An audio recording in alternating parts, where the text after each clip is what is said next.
3, 2, 1. Nice. Welcome back. Ladies and gentlemen. I'm your co-host, Albert, and with me, as always, Nikoma, the content my videographer extraordinaire. That's me. This is Guardian Veterinary's Vet Voices? That's the closest we've gotten to so far. Vet Voices. It's the closest we've gotten to so far. Although Guardian Goss is nice. We did like that. Guardian Gossip. Yeah, I do. No. Gossing with Guardian or something like that? Gabbing. Gabbing, Gabbing yes. with Guardian. Yeah, Yes. yeah. I do like that. Shout out to all the people giving out suggestions for our podcast For our name. title. It was very fun to... What was it? Guardian Look at Gabs that. or Gabbing with Guardian? Yeah. And then... we're still not 100% there. This we're is still not episode 100% at 1 or 0.5. Yeah, episode 0.5. And hopefully we'll get an official episode in the books in a couple of weeks. Maybe we'll just start it in the new year. Yeah, this does feel... launching with a new year, new project does feel very good. Yeah. And especially just, we got the holidays coming and even content's going to be very concentrated on the holidays and doing all the holiday content. Right. We don't need to do holiday content. It's fine. Yeah, not for the podcast anyway. This level was good, right? You were sitting back when you tested. That was the point. Yes. We should be able to be okay back here, sit nice and chill. Yeah. And still be able to pick up on the microphones. We'll see how it goes. Yep. This is so you can probably see we each have a chair next to us as well. We're gonna pull some people right now. Upstairs is very busy, as per usual. There's almost never a downtime, and then it's always like the most inconvenient times when it is downtime. Right. There's like nothing actually going on. Like if there was downtime right now, perfect. We'd pull a couple people here and there, but they're very busy upstairs right now. It took 2 hours to set this up. So. Yeah, it did take a while. It's not like we can just bam go. So. Yeah. It would be nice to just have this, but I don't think that's going to be I think after a couple of times we'll get our system. Again, this is the third time we're doing this. This is the third different way we are doing it. Yeah, that's true. So once we have a consistent... And there's also going to be a fourth way because you want to set up the mic so that they're recording separately. So yes, there's an... Unless this works out really well. I mean, if this... I get the point, though, that if we're all talking at the same time, there's no way to separate. Yeah. So I'll definitely get that. But maybe, we'll figure that out eventually. But I think for the most part, we're like, this is the setup. Yeah, I think we're doing pretty good. We've expanded to 4. We got floor mics. We have some extra. We have lights. We're gonna get some more people in here to test out our 4-channel system later on in the episode. I can tell you right now, one thing I am not liking is that I have to look through this stand to see you. So maybe next time we should keep it on the low, or even though it was kind of... Well, it was just the issue of the physical nature of it. Like I said, I found replacement arms. Potentially that'll fix the problem. And if we have something horizontal as opposed to vertical that it's clipping onto, right, yeah, it adjusts how the arm is. It's okay. I can go cross-eyed for today's episode. Well, maybe this is a good time to test out our new seats. Test out our new seats. Oh, yeah, you I'm want to gonna move over seats? to Audi. Yeah. Okay. Whoa, that's Smash close. Cut. I feel like Smash Cut. Welcome back. I adjusted everyone's levels for that. So, but if I'm speaking this way, I mean, it should still pick me up. I would think. I would assume. Yeah. It honestly. This feels more comfortable. This feels like a conversation. Yes, it is.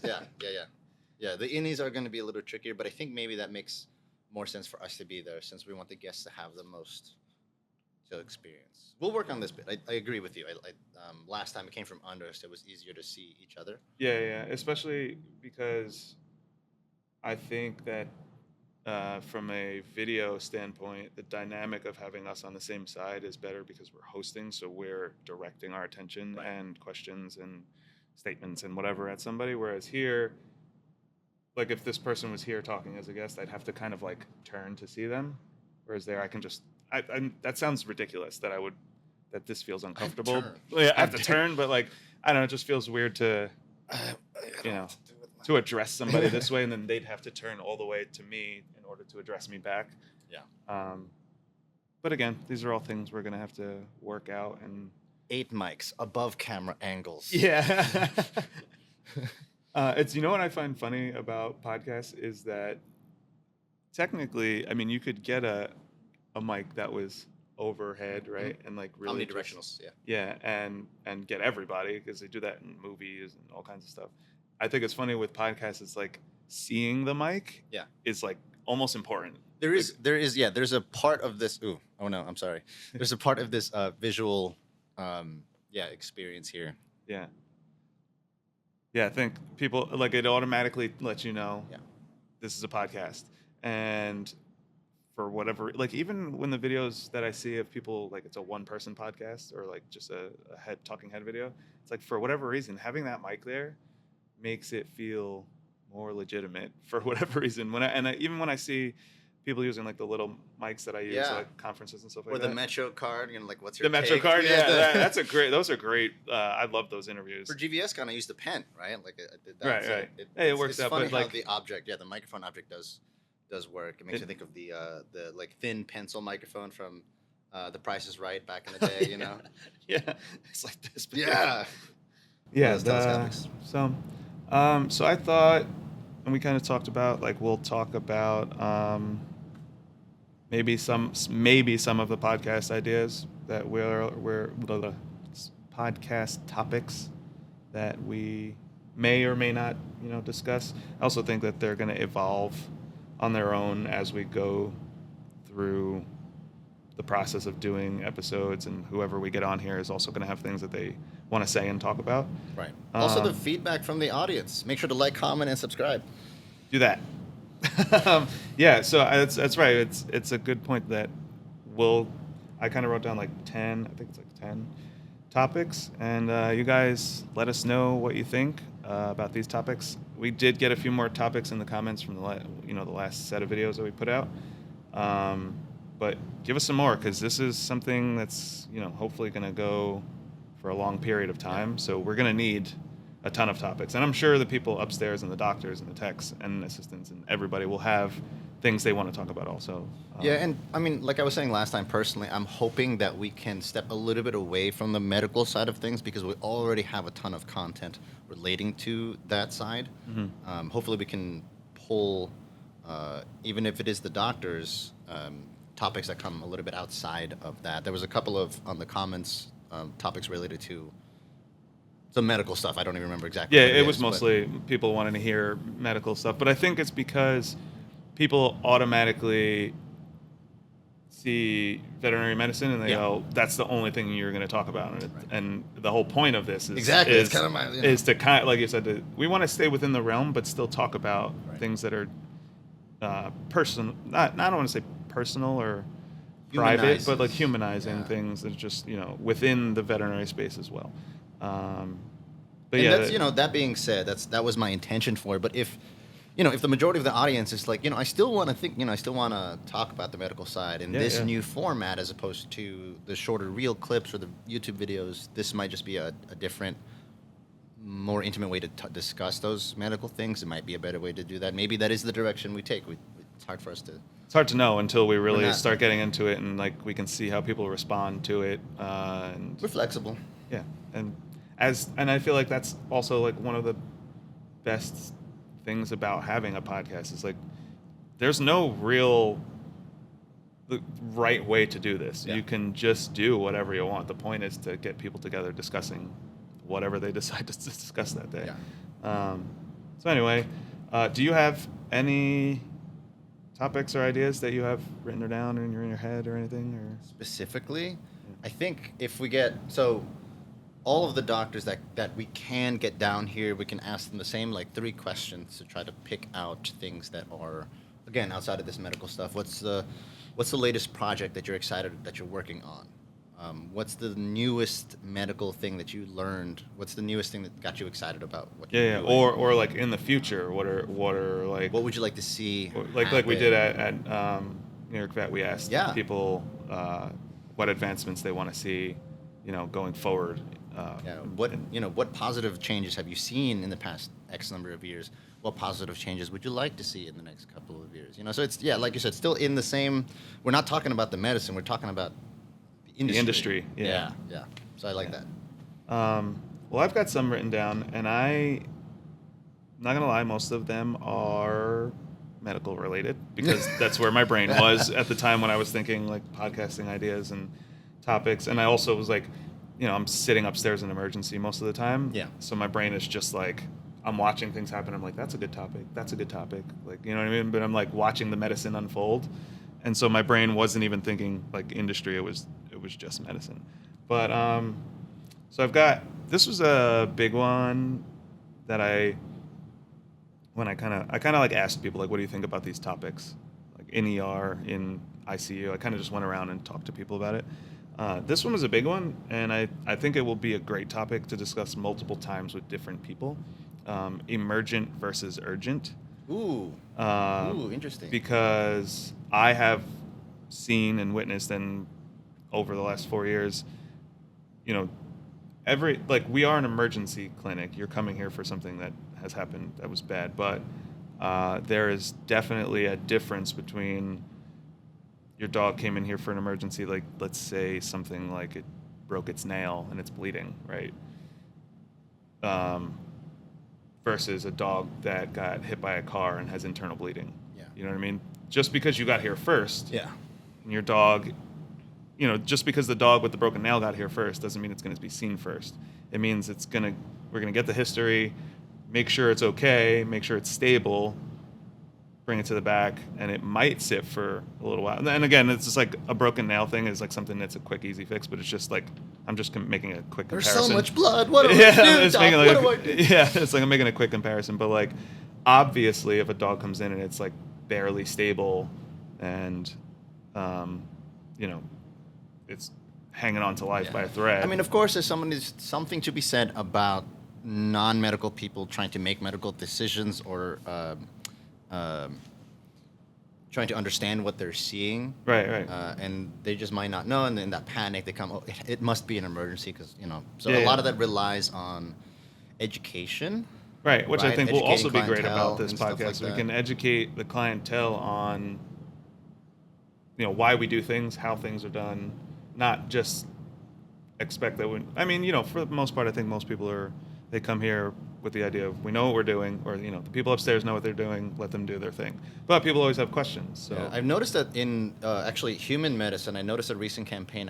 I don't know if it was an insurance company or an actual emergency company, but there's like an educational campaign on billboards I'm seeing. Like, what's the difference between an urgent and an emergency? Like, you could take this to urgent care if something like you got a bad cold and like a fever, or you fell, right? Or you go to the emergency room because a bone is sticking out. Like, there's a huge difference. Like the examples they gave were very clear as to it's an elevated level. Right. Of your life has to be in danger. Yeah. For you to be immediately seen, even as in a human hospital. I like that. Emergent versus urgent. Yeah. Very cool. And then next one I got is I think this will be a big one with clients, especially. And it might be a touchy subject, and I don't know who will or will not be willing to talk about it, or if we will even be able to. But the reason for veterinary expenses, the reason why things sometimes cost so much, especially here. Because and again, like comparing to human medicine, we forget that when we go to the doctor and when we have to go to the emergency room, wildly different expense. And it could be for the same thing. I could go to my doctor for a really bad fever, or I can go to the emergency room for a fever. It's going to be 10 times more expensive to go to the emergency room than it is to see my doctor. You know what I mean? And I think that, especially with what we do here and so much specialty and the crazy surgeries that they do up there, it's like people sometimes, and I get it, it does hurt to spend X amount of money. But I think that if people understand why things cost so much, they have less of a feeling about it. You know what I mean? Maybe, and again, education, right? Right. Maybe that's one of those. Maybe that's a good instance to not just the vets, but from other industry people in that area. I was having a similar conversation with a representative from Care Credit, for example, because the costs are real, and they have a lot of data related to like the trends in the costs of pet care, like advanced pet care and emergency pet care and stuff like that. And the reason why so many people suggest, yes, you should have pet insurance, and yes, you should have this, contingency plan for when things go wrong. Because unfortunately, in the dog and cat world, there's just a lot of problems that several breeds are like inherently born with. Right, yeah. A lot of problems that geographically endanger more types of breeds than others. Like a husky in the middle of the desert is a little bit more dangerous for that animal than another breed that is used to that warmer climate. Right. Right. Yeah. Stuff like that. And then vice versa. It's like, a husky will do great in the cold. Right. But like, maybe don't let your chihuahua outside in the cold, Like, yeah, exactly. Yeah, that's actually a really good point. This was one that I kind of just like pulled out of nowhere, is like the difference between intern and extern. And I know Berg has feelings on this because he doesn't believe in really calling people interns because they're doctors. Yeah. So he's like, they're already a doctor. They're just here to become a better doctor. Yeah. And specialize and get board certified, essentially. So when you say intern, people immediately assume like this doctor doesn't know what they're doing. Right. They have less experience, but they are a certified doctor. Right. It's different from, I guess, the business definition of what an intern would be. Usually an unpaid employee. Right. Yeah. And usually an intern is learning as they go. Yeah. They don't already have all the information. Right. It's Someone funny. you take advantage of, maybe. Yeah. It's funny because I remember I was having a conversation with my buddies. They all work in like blue collar. Yeah. And well, actually, no, 2 of them are in white collar now. And I said something about the interns or whatever. And I said something about money, like them getting paid like a pretty regular salary. Right.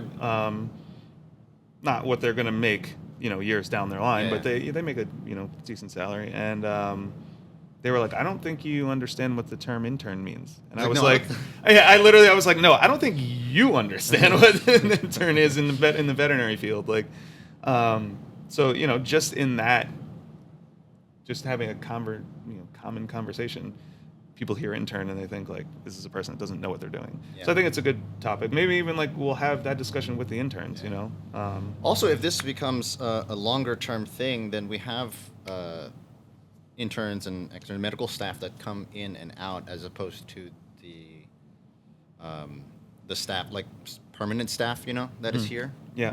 And so I think that would be cool to gather some insight from these doctors, not just interns, these doctors that are coming from, the Midwest, that are coming from all over the place. Yeah. To come and work with us and learn for a year, right? Yeah. Yeah, Dr. Pradasab is from Spain. Yeah. So like, which is, to me, that's crazy. I'm like, we're pulling people from across the world. Yeah, and I wonder what is the animal medicine world like over across the pond? What are the problems? Are we seeing the same problems here as we see over there? Do we see the same encroachment of private equity on the industry? Do we see the same increase in ownership and willingness to spend on pets that we saw here in the United States over the pandemic? Is that the same? Like, I assume so. Yeah. But I can only make assumptions. And right, yeah.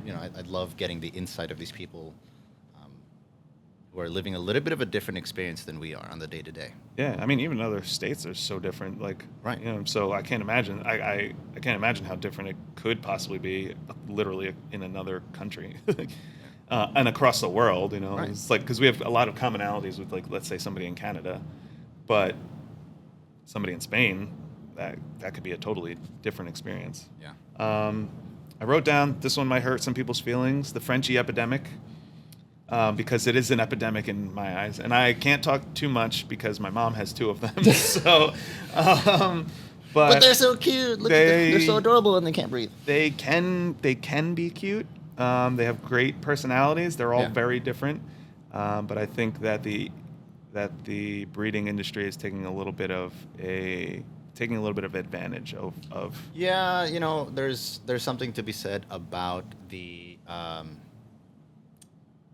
accepted suffering we do for the sake of aesthetics, right? With breeding, and like we were like I was saying before, the certain breeds have issues just because of what breed they are, and unfortunately, those are some of the main culprits of having born with problems that need immediate surgery, or they can't breathe anymore, or they're going to die within a year, or after 4 years, something always pops up in their system. Like because almost always. Just biologically. It don't even have to be it's that in their long. DNA. Yeah. It's, you know, stuff like that.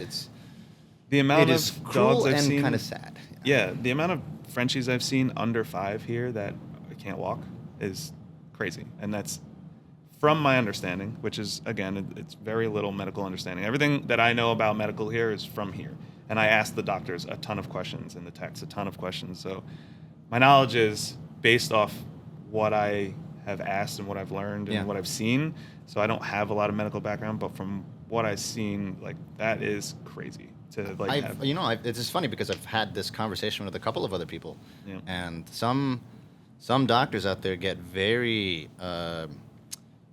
not necessarily emotional, but they have a very strong stance on it. They're very against the breed. They should just get rid of the breed altogether. Like stop Yeah. making more. Stop making more. Is what And a lot stop- of what I hear is a lot of the stance for a lot of these medical people, which is really interesting.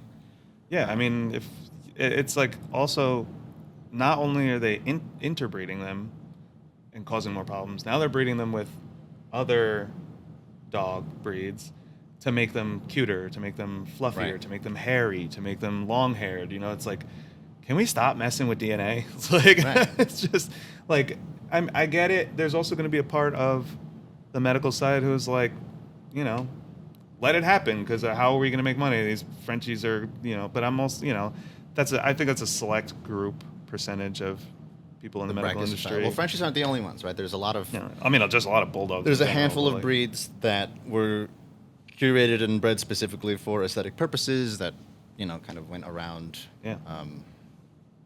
safety, basically. Yeah. Anyway, moving on, because that could end up being the whole episode, so we'll save Wow. that another time. That's crazy. I wrote down talking about the hardship of losing a pet and or needing to euthanize and the process and the grieving and all that. I think that's a good topic.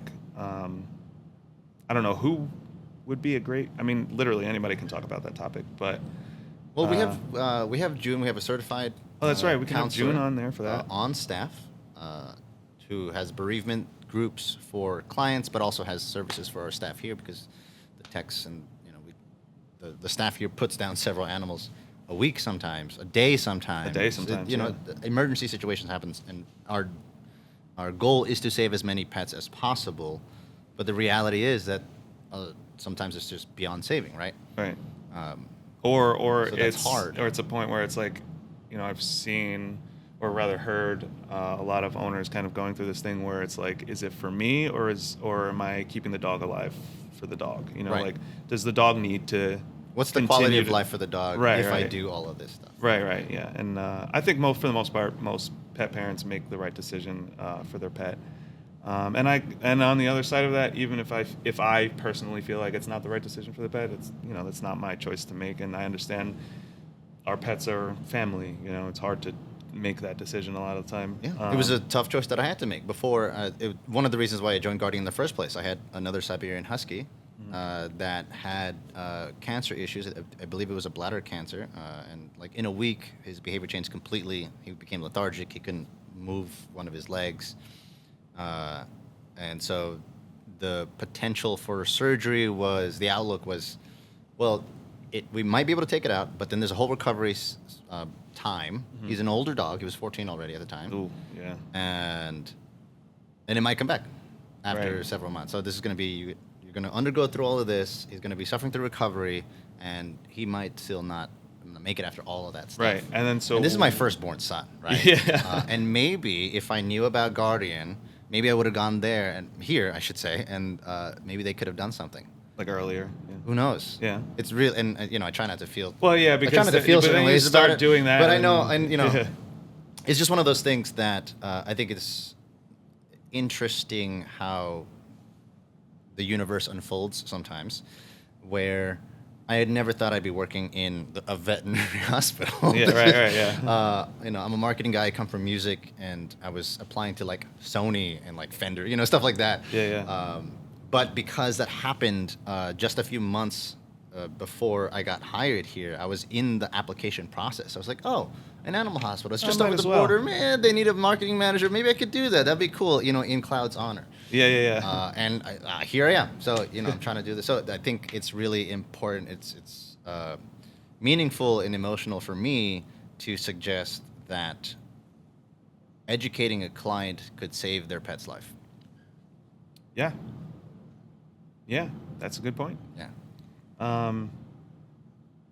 Yeah, and then like the thing too with like losing a pet or having to put down a pet is, and this is kind of going back now, but like you were saying how it affects even the employees. It's like they're very used to seeing pets suffering, or losing their life or having to euthanize.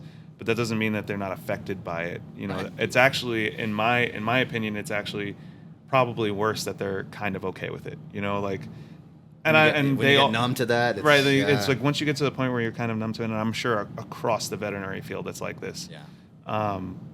Because you have to separate yourself from it. Otherwise, every time a dog or a cat comes in that's sick or dying, or that they have to euthanize, how would you go through your day in a place like this where 70% of the animals that are coming in are here for something pretty bad, maybe a little less than that, but it's around there. It's like most of the pets that come here are here for something that is serious. So it may not be obvious to everyone, but there is an elevated risk of mental health issues, of an elevated suicide prevention apparatus for this industry. Yeah.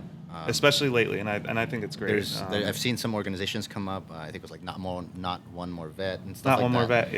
Yeah. Is become a forefront of the realities that people are facing, the burnouts that's happening in the industry.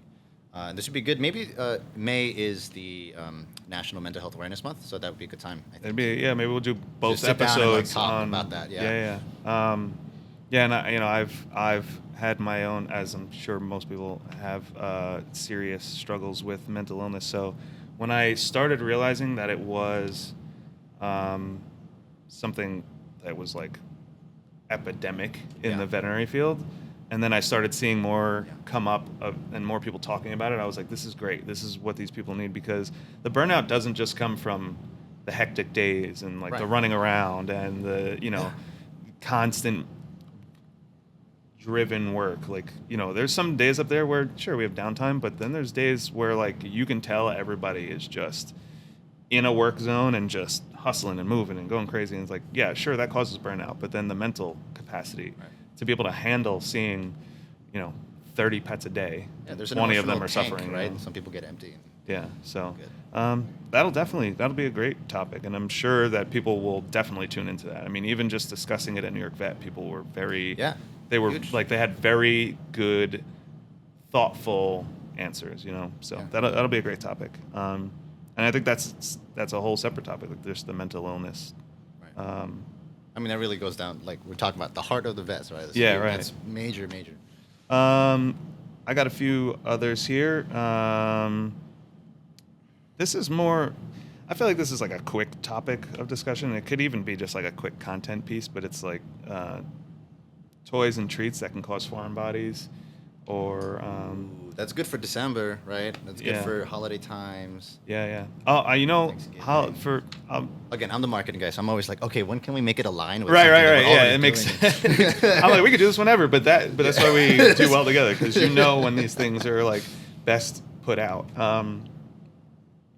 And I think that people just think, I can't even name or a number for the amount of times I've heard in the emergency room that the pet owner said, like, they've never done that before. They've never chewed up their toy like that before. They never swallowed the piece of the pig hide before. Like, and all it takes is that one time for you to end up with a $10,000 bill,